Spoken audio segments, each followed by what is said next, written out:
करं न स्मरामि क्षन्तव्यो मे पराधः शिव शिव शिव भो श्रीमहादेव शम्भो।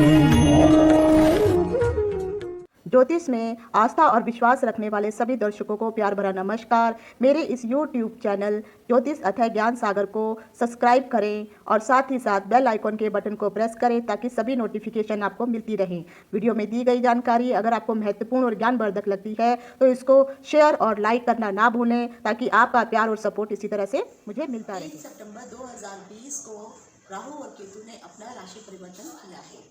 राहु जो पहले मिथुन राशि में थे, अभी वह आज 23 तारीख है तो आज वो वृष राशि के मृगशिरा नक्षत्र में प्रवेश कर चुके हैं। और जो केतु थे वो धनु राशि में थे और आज वह धनु राशि से वृश्चिक राशि में आकर के वृश्चिक राशि के ज्येष्ठा नक्षत्र में उसने भी प्रवेश कर लिया है।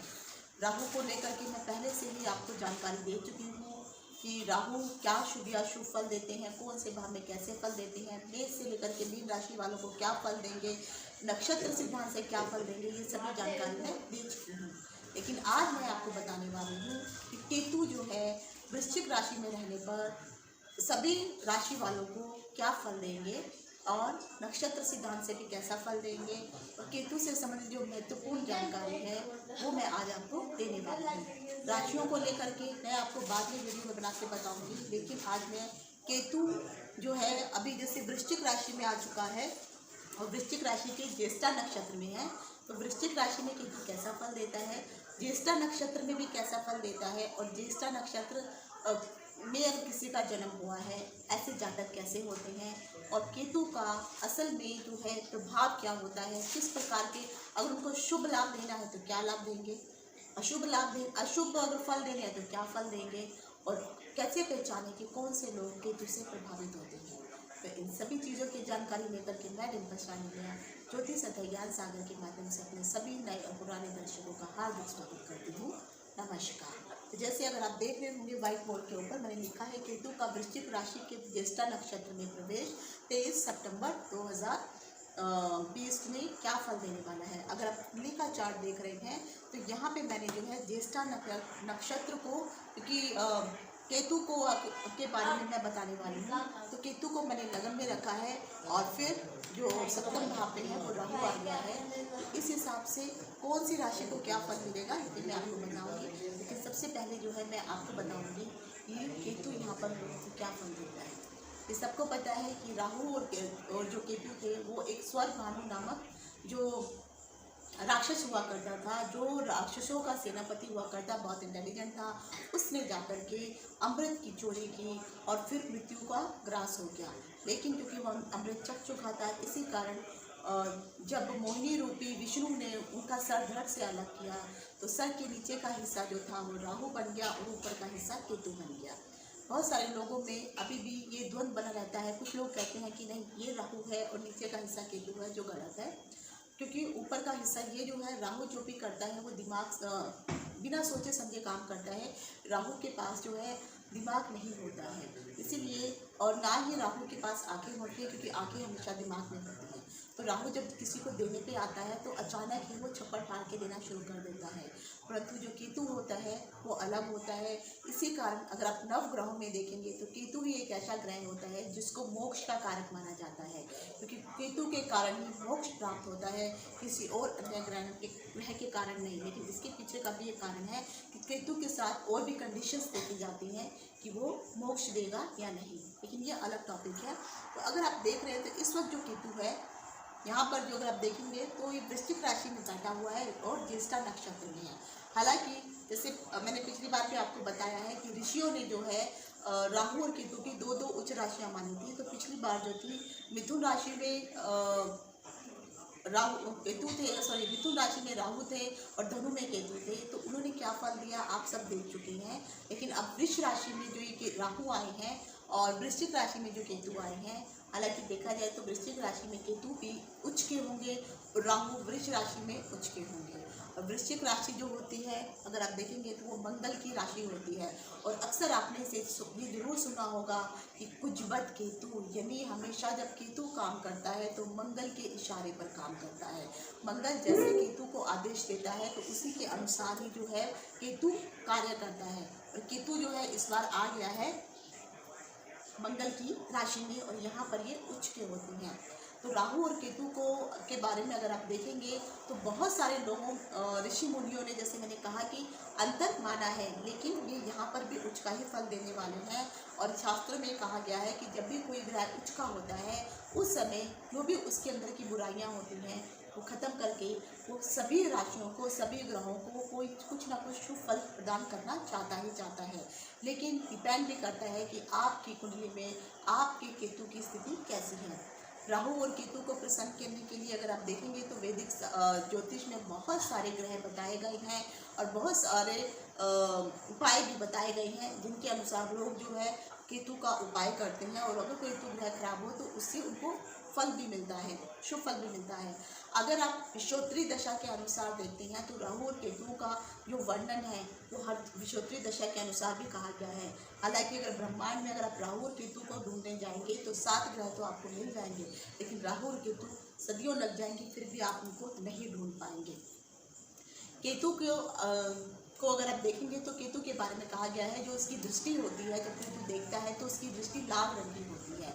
इसकी जो वाणी है वो उग्र स्वभाव की होती है।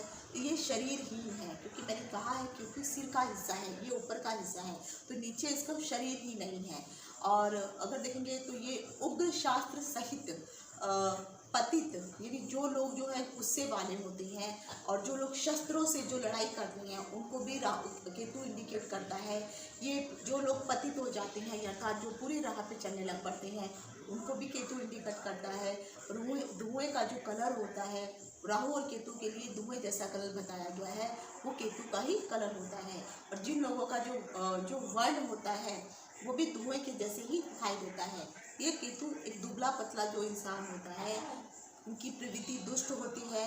ऐसे लोग जो बहुत ही अधिक धूम्रपान इत्यादि करते हैं, या ऐसे लोग जिनको सिगरेट पीना या हुक्का पीना, तंबाकू खाना, बीड़ी वगैरह पीना, ऐसे लोगों को जो है कहीं ना कहीं केतु जो है प्रभावित करता ही कहता है। अगर उनका केतु ठीक नहीं हो तो ऐसे लोग अगर ये बहुत अधिक धूम्रपान का अगर सेवन करना शुरू कर दें तो इनको आगे चल के जो है बहुत अधिक परेशानी हो जाती है। केतु के बारे में एक चीज़ ज़रूर ध्यान रखिए कि केतु जो है हमेशा शरीर के अंदर आंतरिक पीड़ा देता है। अगर कभी भी आपको कोई चोट चपोट लगेगी तो शरीर के अंदर जो पीड़ा होगी, और वैसे भी डॉक्टरों के अनुसार कहा गया है कि जो बाहरी घाव और बाहरी चोट हो जाती है वो बहुत जल्दी रिकवर हो जाती है, भर जाती है। लेकिन अगर शरीर के अंदर यही चोट लग जाती है तो ये चोट का घाव भरने में सालों भी लग जाते हैं। तो केतु अगर जिन लोगों का खराब होता है ऐसे लोगों को आंतरिक पीड़ा बहुत अधिक होती है।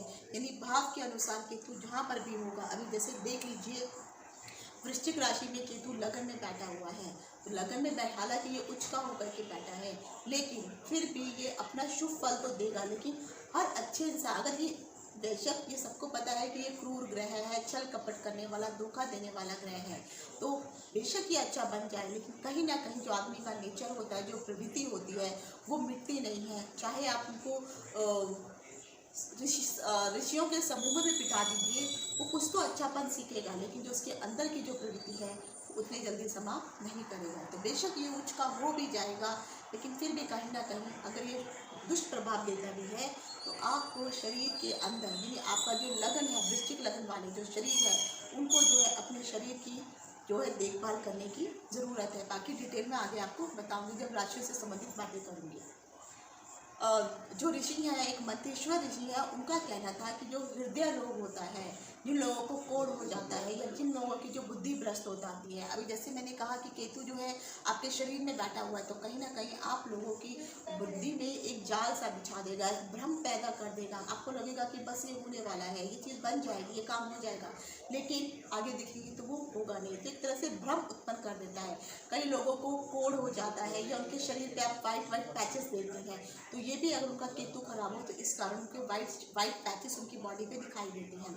कई लोगों को विष संबंधी बाधा होती है, उसके पीछे का कारण क्या है? क्योंकि वृश्चिक राशि अगर आप देखेंगे तो ये केकड़ा होता है, जो क्रैब जिसको बोला जाता है, और जो केतु है वो वहीं पर आकर के यहाँ पे वृश्चिक में आकर के बैठ गया है।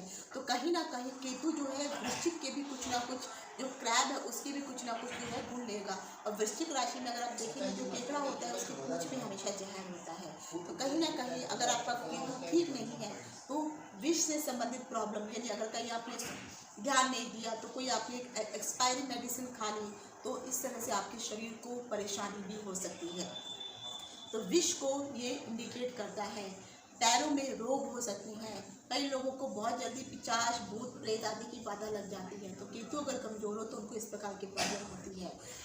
पक्षियों जो पति व जो पत्नी होती है और साथ में अगर पुत्र होता है तो पत्नी और पुत्र से भी ऐसे लोगों को सुख नहीं मिलता है, उनको सुख के अभाव हो जाता है, दुख अधिक मिलता है अगर आपका केतु खराब है तो। ब्राह्मण, क्षत्रियों में विरोध होना, शत्रुओं से भय होना, प्रेत बाधा होना, शरीर में मलिनता यानी हमेशा गंदा गंदा शरीर रहना, शरीर में गंदगी की वजह से आपके शरीर में कई प्रकार के रोग उत्पन्न हो जाती हैं। तो इन सभी का कारण सिर्फ केतु होता है। तो अगर आपका केतु ठीक है तो आपको ये परेशानियां नहीं होंगी।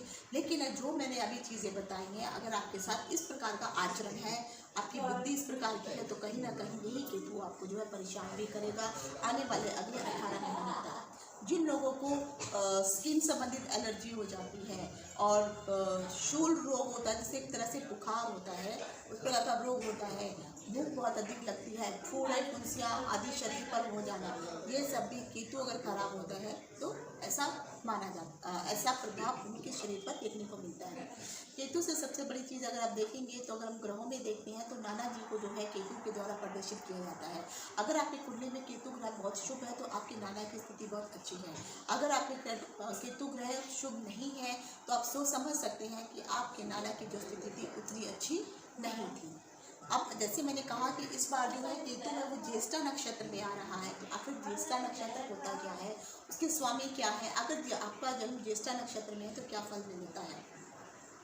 ज्येष्ठा नक्षत्र अगर 27 नक्षत्रों में अगर आप देखते हैं तो 18वें नंबर का जो नक्षत्र होता है वो ज्येष्ठा नक्षत्र होता है। और ज्येष्ठ का मतलब होता है बड़ा, यानी आपके परिवार में अगर 4 बहन भाई हैं तो जो सबसे बड़ा है वही ज्येष्ठ होता है। तो ज्येष्ठ नक्षत्र जो है गंड मूल नक्षत्र माना जाता है।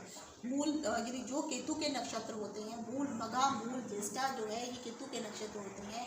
तो इसमें से जिन लोगों का नक्षत्र ज्येष्ठा है तो हमेशा ज्योतिषियों के द्वारा कहा जाएगा कि ये जो जातक है मूल नक्षत्र में पैदा हुआ है। लेकिन मूल नक्षत्र में आने पर भी बहुत सारी चीज़ें देखनी पड़ती हैं कि आपका ये जातक जो मूल नक्षत्र में पैदा हुआ है, यानी जो ज्येष्ठा नक्षत्र में पैदा हुआ है, वो कितना शुभ है या कितना अशुभ है ये भी देखना पड़ता है।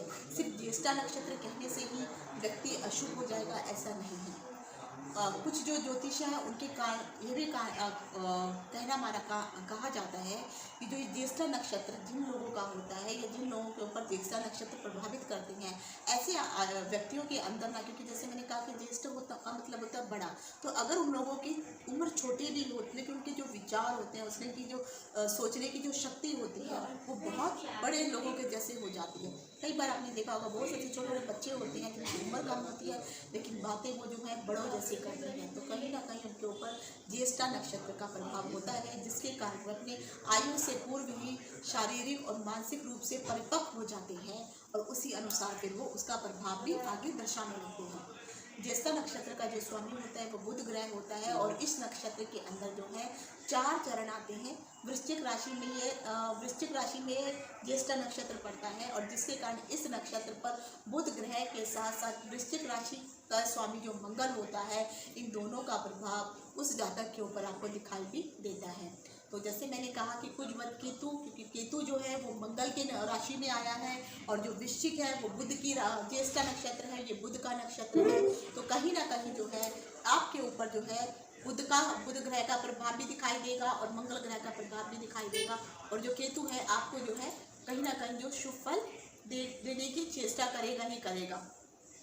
ज्येष्ठा नक्षत्र में जिन भी जातकों का जन्म होता है अर्थात जन्म राशि में अगर उनके सचमुच में वृश्चिक राशि है और वृश्चिक राशि में ही मंगल है तो उनका जो वर्ण होता है वो ब्राह्मण होता है, वैश्य कीट होती है, योनि मृग होती है और महेश्वर योनि होती है, योनि श्वास होती है और उनका जो गण होता है वो देव होता है और तथा नाड़ी आदि इसी नक्षत्र के अंतर्गत अगर आप देखेंगे तो इस प्रकार का जो है प्रभाव आप सबके ज्येष्ठा नक्षत्र के अंदर जो है इस प्रकार का प्रभाव आपको देखने को मिलेगा। अगर आप इनका प्रतीक देखते हैं तो जो ज्येष्ठा नक्षत्र का जो ताबीज वगैरह होते हैं, उन ताबीज जो आपके कान की जो बालियाँ होती हैं, छाता होता है, इन सभी को जो है ज्येष्ठा नक्षत्र प्रदर्शित करता है। वृक्षों में अगर आप देखेंगे तो चीड़ के जो पेड़ होते हैं, अगर आप देखेंगे पहाड़ी स्थानों में जो लंबे लंबे चीड़ के पेड़ होते हैं वो ज्येष्ठा नक्षत्र के अंतर्गत आते हैं। ज्येष्ठा नक्षत्र का जो कलर होता है वो क्रीम होता है।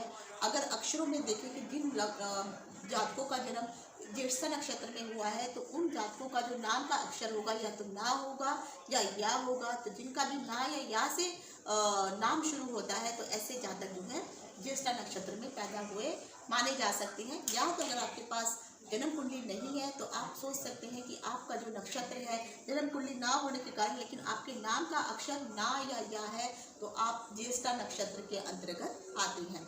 इनके जो देवता होते हैं वो इंद्रदेव होते हैं। नक्षत्र का स्वामी बुध होता है, राशि का स्वामी मंगल होता है। और जो अगर शरीर का संगठन अगर आप देखते हैं तो ऐसे लोगों का जो शरीर होता है वो संगठित होता है, क्योंकि अगर जो मंगल जो है, मंगल के ऊपर शरीर का प्रभाव होता है तो ऐसे लोग जो है शरीर के हेल्दी, हष्ट पुष्ट और बहुत कह सकते हैं मजबूत शरीर वाले जातक होते हैं। ऐसे लोगों को हर प्रकार का भौतिक सुख और खासकर भूमि का सुख तो अवश्य प्राप्त होता ही होता है। अगर इस जातक नक्षत्र के सकारात्मक प्रभाव अगर आप देखते हैं तो इस नक्षत्र में जो भी लोग पैदा हुए हैं उन लोगों का चरित्र बहुत ही उत्तम होता है। और कहा जाता है कि मंगल जो है बेशक एक क्रूर ग्रह है लेकिन वो सात्विकता पर भी बहुत अधिक ध्यान देता है। तो अगर ऐसे लोग अपने चरित्र पर सात्विकता बनाए रखते हैं और सात्विक रहते हैं तो ऐसे लोगों का चरित्र उत्तम होता है और बहुत ही ऊंचाइयों पर जल्दी जल्दी पहुंच जाते हैं। अगर ऐसे लोग किसी भी प्रकार के कार्य करते हैं, जैसे वो किसी कंपनी में अगर काम कर रहे हैं तो वो कुछ मुख्य प्रबंधक, सीईओ, कप्तान, कमांडर, लीडर आदि तक भी बन जाते हैं। अगर वो किसी एजेंसी में काम कर रहे हैं, जैसे किसी फैक्ट्री में काम कर रहे हैं तो श्रमिक हो सकते हैं, इंजीनियर हो सकते हैं, पुलिस हो सकते हैं, रक्षाकर्मी हो सकते हैं, नेवी या आर्मी में वो ज्वाइन हो सकते हैं, साहस से संबंधित वो कार्य कर सकते हैं। लेकिन कहीं ना कहीं इनके अंदर जो है रहम दिल तो बेशक ही ऊपर से कठोर होते हैं लेकिन अंदर जो जिसको कह सकते हैं कि दिल के अंदर भी थोड़ी सी नरमी होती है। लेकिन ऐसे जातकों को गुस्सा बहुत अधिक आ जाता है जिसके कारण जो है ये बेरहम भी बन जाते हैं। परिश्रम भी बहुत अधिक होते हैं। नेतृत्व करना, शक्ति और समस्याओं को, शक्ति के कारण अपनी समस्याओं को सुलझा भी सकते हैं और बहुत ही अधिक ये माहिर भी होते हैं। किसी भी प्रकार की समस्या आ जाए तो ये उस चीज़ को कैसे टैकल करना इनको अच्छे से आता है। अगर आप इनको पहले अगर इनके जब भी अगर इस प्रकार के जातक से अगर आप मिलते हैं तो आप इनके से अगर बात करेंगे तो आपको लगेगा अरे इसकी उम्र उतनी नहीं है लेकिन ये इतनी अनुभव वाली बातें कैसे कर रहा है, क्योंकि ज्येष्ठा नक्षत्र होने के कारण इनके का जो दिमाग का जो डेवलपमेंट है वो बहुत जल्दी हो जाता है और ये बड़ों जैसी बातें और खासकर समझदार वाली बातें करना शुरू करते हैं। जो भी ज्येष्ठा नक्षत्र में जिनका नक्षत्र राशि अगर शुभ होती है तो ऐसे लोग जो हैं अगर किसी काम में लगते हैं तो काम में किस प्रकार के काम करते हैं। ऐसे लोग जो हैं कवि भी हो सकते हैं, दानी पंडित हो सकते हैं, प्रधान हो सकते हैं। उनके मन में एक संतोष विद्यमान रहता है। अगर उनका प्रभाव इसके ऊपर शुभ ग्रहों की दृष्टि होगी तो ये धर्मात्मा होते हैं, कांतिमान होते हैं, प्रतापी, यशस्वी और वैभवशाली, धनवान, विशिष्ट प्रतिष्ठित व्यक्ति होते हैं। साथ ही साथ उनकी बोलने की जो कला होती है बहुत ही चतुराई से अपनी बातों को ये रखते हैं और सामने वाला जो है प्रभावित भी हो जाता है। उच्च प्रकार के ये वक्ता और प्रवक्ता भी होते हैं और उपेक्षित लोगों के द्वारा ये पूजित भी किए जाते हैं। अगर कोई ऐसे लोग हैं जो इनका दुश्मन भी हो लेकिन कहीं ना कहीं अपनी बातों से जो है ये उन लोगों को भी प्रभावित कर देंगे, तो अपने दुश्मनों को भी दोस्त कैसे बनाना है इनको अच्छे से मालूम होता है। लेकिन अगर यही ज्येष्ठा नक्षत्र में शुभ नहीं है तो उसका नकारात्मक प्रभाव कैसा होता है। उस समय होता क्या है, क्योंकि ये बुध और मंगल अगर आपके खराब है, राशि के अनुसार अगर आपकी कुंडली में बुध और मंगल सही नहीं बैठे हुए हैं तो ऐसे लोग अपने ही करीबी लोगों से, जो खासकर चाहे बहुत करीबी लोग होते हैं, उनके साथ वो धोखा अक्सर खा जाते हैं और या तो कभी कभी ये उन लोगों को धोखा भी दे देते हैं। इनके अंदर बहुत ही मतलब जिद्दी स्टबन किस्म के आदमी बन जाते हैं। ये क्रोध बहुत अधिक होता है, भाग्य इनका जो है काम नहीं करता है, इनका साथ नहीं देता है। बहुत अधिक इन लोगों को संघर्ष करने पड़ते हैं और संघर्ष के मार्ग पर चलते हुए ये अपना जीवन भी व्यतीत कर देते हैं। ऐसा जातक अगर देखा जाए तो इसको किसी भी प्रकार के मनोरंजन वाले जो चीज़ें होती हैं वो पसंद नहीं होती हैं, एकांत में रहना पसंद है। अगर देखा जाए तो कह सकते हैं कि ऐसा आदमी बहुत ही अधिक गुस्सेल होता है, छोटी छोटी बातों पे गुस्सा आना। क्यों? क्योंकि मंगल खराब है, मंगल बहुत जल्दी उत्तेजित कर देता है। और जो बुध है, बुध जो जैसे मैंने कहा कि बताया है, जो बुद्धि का मालिक होता है और साथ ही साथ पर्यावरण का मालिक बुध होता है और मीडिया का मालिक बुध होता है। तो जो मनोरंजन संबंधी जो चीज़ें होती हैं इनको पसंद नहीं होती हैं अगर इनका बुध खराब हो तो। और बहुत जल्दी गुस्सा करने वाले होते हैं, तुनक मजाक भी होते हैं, मतलब बेबाकी से कुछ भी बात बोल देते हैं। ये नहीं सोचते हैं कि मैं जो बात कर रहा हूँ उसमें अगले आदमी को पीड़ा भी हो सकती है। लेकिन कहीं ना कहीं ये अपने मन में जो है जो इनका मन है अस्थिर होता है, यहाँ वहाँ एक जगह स्थिर रह कर के काम करने की सोचेंगे तो नहीं कर पाते हैं। ऐसे लोगों के मित्र बहुत कम होते हैं और इनके अगर समाज में भी देखेंगे तो बहुत अधिक जो है ये समाज के साथ जुड़े हुए नहीं होते हैं, समाज में इतने ज़्यादा जो है इनका प्रभाव नहीं होता है। और इस प्रकार के जो लोग हैं कहीं ना कहीं फिर अपने ही मन से दुखी हो जाते हैं, खिन्न रहने लगते हैं, आप प्रसन्न रहने लगते हैं। और अगर ये ग्रह बहुत ही अधिक खराब हो जाए तो ऐसे लोगों के मन में असंतोष की भावना बहुत अधिक उत्पन्न हो जाती है और फिर ये हर किसी को जो है गुस्से की प्रवृत्ति से, बदले की भावना से ही देखना शुरू करते हैं। जो लोग जिन लोगों का अगर ये केतु खराब होता है तो ऐसे लोगों को चेचक के रोग हो जाते हैं। शरीर में बुध खराब हो तो आपको जो है शरीर में बहुत अधिक खुजली होनी शुरू हो जाती है। छल कपट करना, खासकर शत्रु आपके साथ छल कपट बहुत आराम से कर लेते हैं। शरीर में कोई ना कोई रोग बना रहता है और खासकर जो निम्न जाति के जो लोग होते हैं ऐसे लोग आपको अधिक प्रिय होते हैं, उनके साथ आपका बहुत अच्छा मेल मिलाप होता है और ऐसे लोग जो हैं आपको अधिक पसंद आते हैं। बल्कि अगर उच्च जो पढ़े लिखे लोग हैं, जो समझदार लोग हैं, उनके साथ जो है अगर आपका केतु ठीक नहीं है तो आपकी उनके साथ उतनी अच्छी नहीं बन सकती है। तो ये जो मैंने आज आपको दी है केतु के बारे में जानकारी और केतु से संबंधित जो भी मैंने कहा है जो ज्येष्ठा नक्षत्र है इससे संबंधित जो मैंने आपको जानकारी दी है। अब मैं एक चीज़ आपको छोटी सी जानकारी दे रही हूँ जिससे आपको ये पता चल जाएगा कि जो लोग कैसे पता चलेगा कि ये लोग केतु से प्रभावित हैं, कौन से लोग, उनके कार्य तत्व क्या है, कौन से वो कार्य करते हैं, तो वो लोग केतु से प्रभावित होने के कारण ही इस प्रकार के कार्य चुनते हैं। जो लोग शूद्र लोग, मतलब शूद्र का मतलब है जो निम्न जाति के लोग होते हैं, कुत्ते, मुर्गी, गिद्ध, सींग वाले जितने पशु, क्षय रोग यानी जिस शरीर में कोई ना कोई रोग लगा रहना, बुखार लगा होना, और क्षय रोग जैसे मैंने कहा जो पैचिस हो जाते हैं, कोढ़ हो जाता है, पीड़ा होना, बुखार होना और पिचास कर्म करना, जो लोग तांत्रिक होते हैं, जिद्दी होना, शत्रुओं को पीड़ित करने वाला, धर्मात्मा, अंधविश्वास, दिखावा करना, तड़क भड़क पर बहुत अधिक दिखावा करना, भिक्षावृत्ति, तीर्थ यात्रा, लोभी, चुगली करने की आदत, लड़ाई झगड़ा करना, दूसरों का हमेशा विरोध करना और आयुत्तम ज्ञान, आयु के जितनी आयु होती नहीं है उससे अधिक उसको ज्ञान होता है, परिवर्तनशील कर्म करना, गुफा में निवास करने वाले लोग, अद्भुत काम करने वाले, कीर्तिमान, प्रसिद्धि हासिल करना, चमकीलापन, जो शाइनिंग चीज़ें होती हैं वो भी उनमें ये भी केतु से प्रभावित होती हैं, जंगलों में घूमना, भविष्यवाणी करने वाले, रोग मोचन यानी रोगों के ऊपर जो है रोगों से अपने आप को बचाने वाले, ऋण मुक्त कर देना, शिव उपासना करने वाले, शिव के गण, जिनके पास बहुत अधिक मात्रा में धन हो, कोषाग्रह के मालिक होते हैं, अगर केतु खराब हो तो आपको कारावास भी हो सकता है, मठ में निवास करना, अगर आपने देखा होगा बहुत सारे ऐसे मठ होते हैं, मंदिर होते हैं, वहाँ पर जो है धर्मशालाएं वगैरह बनाई जाती हैं, तो लोग जहाँ पर वहाँ पर वो रहने वाले लोग हैं, अति उत्तम व्यक्ति, आदर्श रूप, विचित्र चित्रण करने वाले, और इन सब के ऊपर अगर आप देखेंगे तो केतु का ही अधिकार प्राप्त होता है। तो ऐसे लोग मोस्टली जो मैंने अभी कार्य बताए हैं अच्छे कार्य हैं, अगर जो अच्छे कार्य मैंने बताए हैं तो अर्थात है आपका केतु अच्छा है, इसीलिए आप इस प्रकार का केतु से प्रभावित होने के कारण आप इस प्रकार के कार्य कर रहे हैं। और अगर आपका केतु अच्छा नहीं है तो इसीलिए आप इस प्रकार की जो मैंने चीज़ें बताई हैं, जो नेगेटिव चीज़ें बताई हैं, तो आप उस प्रकार के कार्यों में प्रभावित हैं। तो केतु कहीं ना कहीं आपको जो है निम्रता की तरफ लेके जा रहा है। अगर आपकी कुंडली में अशुभ ग्रहों के साथ केतु हो तो आपको अशुभ फल बहुत जल्दी मिलने शुरू हो जाते हैं, और यही केतु अगर शुभ ग्रहों के साथ हो तो बहुत जल्दी ही केतु उनके साथ युक्ति करके आपको अचानक धन की भी प्राप्ति करवा सकता है। और अगर अशुभ ग्रहों के साथ बैठा है तो यही केतु आपका जो है धन नुकसान भी करवा देता है, और फकीर तक की हालत भी बन जाती है। आपका जो भी बना बनाया काम होता है, आप सोचते हैं ये काम बन जाएगा, लेकिन बनता नहीं, कहीं ना कहीं बिगड़ जाता है। लेकिन शुभ ग्रह हो अगर केतु के साथ, केतु अगर केंद्र में बैठा हुआ है, अच्छे ग्रहों के साथ बैठा हुआ है, तो जो भी इसके केतु के जो बुरे दोष होते हैं, और खासकर जैसे मैंने कहा कि केतु जो है मंगल से प्रभावित होता है। हालांकि केतु और मंगल जब एक साथ बैठ जाते हैं तो उसको अंगारक योग कहा जाता है, ये शुभ नहीं होता है। लेकिन अगर उसकी दृष्टि पड़ जाती है तो फिर भी कहीं ना कहीं जो है केतु मंगल के आदेश के कारण जो है अपनी बुराई छोड़ करके शुभ फल देने लगता है।